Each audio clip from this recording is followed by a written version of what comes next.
While Berlin burned and the Allies marched across Europe, one group of German soldiers was still fighting, trapped in Latvia, cut off from the rest of the Third Reich. This is the story of the Courland Pocket, Germany's forgotten last stand. In late 1944, the Soviet Red Army launched massive offensives against German forces in Eastern Europe. One of these campaigns, known as the Baltic Offensive, drove the Germans out of the Baltic states. But instead of retreating to Germany, over 200,000 German troops of Army Group North became trapped in a region called Courland, in what is today Western Latvia.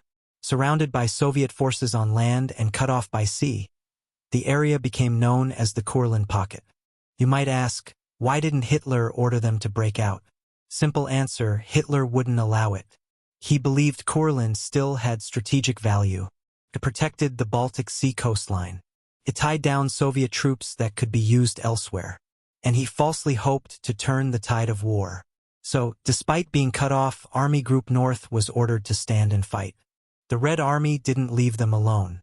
Between October 1944 and May 1945, the Soviets launched 6 major offensives against the Courland Pocket.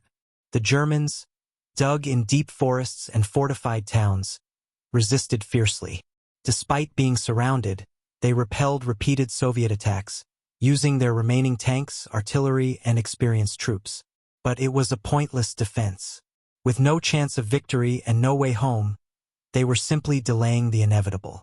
Life inside the Courland Pocket was harsh. Supplies were brought by German Navy convoys across the Baltic Sea.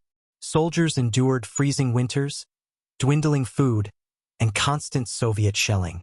Many Latvian civilians were trapped alongside them, caught between the two armies.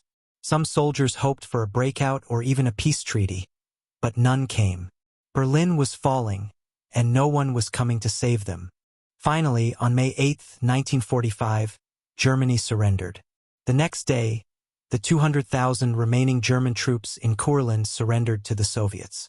This was one of the last German forces to surrender in Europe.